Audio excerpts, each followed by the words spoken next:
Do you know why God Shiva came to Kashi and why he never left after that? We all hear that Kashi is the city of moksha, that taking your last breath there ends the cycle of birth and death. But hardly anyone knows the real story of how Shiva himself came to the city, carrying a burden no god had ever carried, and how Kashi became the only place that freed him. It all began with a fight. Brahma and Vishnu were arguing about who is greater. Brahma said, "I am the creator. Everything begins because of me." Vishnu replied, "Creation means nothing without preservation. I am the one who protects the world. I am greater." Their voices grew louder, their egos grew taller, and the universe began to tremble under the weight of their pride. To break this, Shiva appeared as a huge pillar of fire, a Jyotirlinga with no beginning and no end. It shot upward beyond the skies and downward into the deepest worlds. Shiva said, "If you want to know who is supreme, find my top or find my bottom." Vishnu immediately took the form of a boar and went down. He crossed the dark worlds, rivers of fire, and mountains no one had ever seen. After a long time, he understood the truth: there is no end. Brahma went upward with full confidence. He took the form of a swan and flew higher and higher, past clouds, past stars, past unseen worlds. After ages of flying, he saw a Ketaki flower drifting downward from the endless pillar of fire. It had fallen from somewhere far above, a place Brahma could never reach. In that moment, he hesitated. He thought, "If I admit that I could not reach the top, will the world still worship me?" So he convinced the flower to lie for him. "Say that you saw me reach the top," he told her.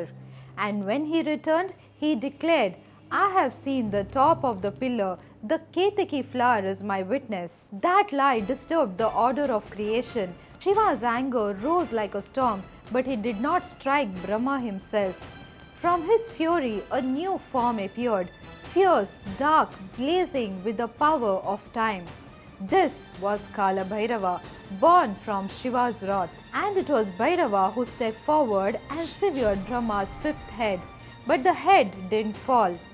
It stuck to Bhairava's hand, as if destiny itself had glued it there. And the consequence of striking down a creator took a form, a fierce goddess who followed Bhairava everywhere, demanding justice. Wherever Bhairava walked, she walked. Wherever he paused, she screamed. The skull did not drop. Her voice did not stop. So Bhairava began to wander. He walked across freezing mountains where icy winds cut against his skin. He walked through deep forests where proud sages felt their ego break the moment they saw him. He walked beside sacred rivers that had washed away countless sins, but they could not wash away his. Time lost meaning, days and nights blurred. Seasons came and went without any purpose. Bhairava was no longer angry. He was simply tired. Tired in a way even gods are not meant to be.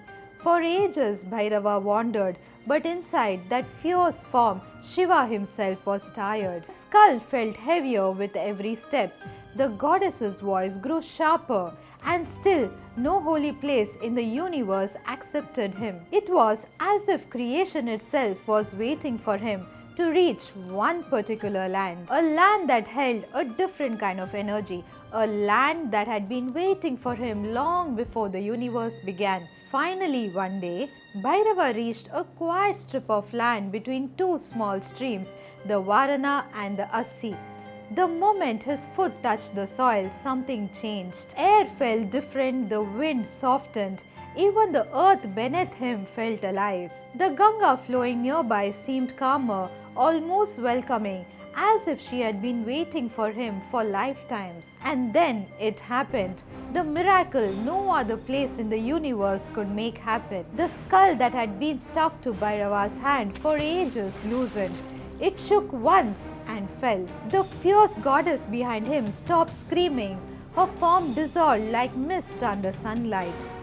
Bhairava was finally free. That exact spot is known today as Kapala Mochana, the place where the skull fell, the place where Bhairava's burden ended. This land was Kashi. When Bhairava was freed, Shiva smiled. because the land that could release Bhairava from the weight of a cosmic sin was unlike any other. Shiva had seen countless worlds rise and fall, but only Kashi held this kind of a grace. And so, Shiva chose to stay, not out of duty but out of love. But Kashi didn't just free Bhairava, it healed Shiva himself.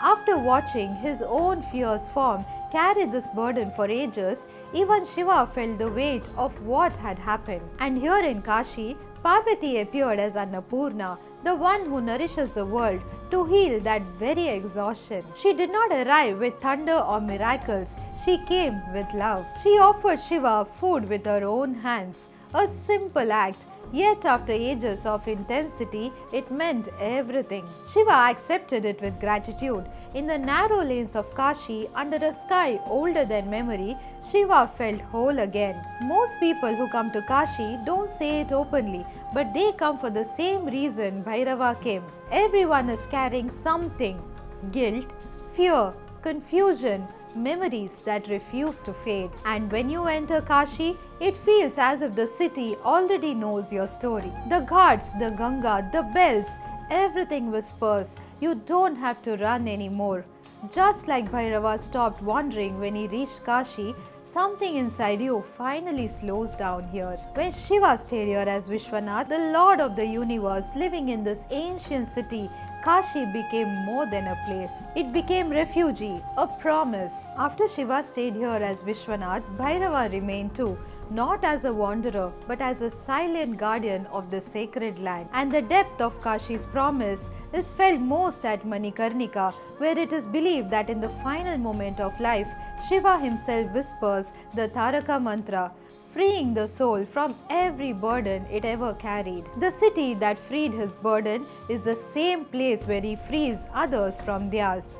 This is why millions travel to Kashi. Some come with tears, some come with hope, some come with questions they cannot put into words.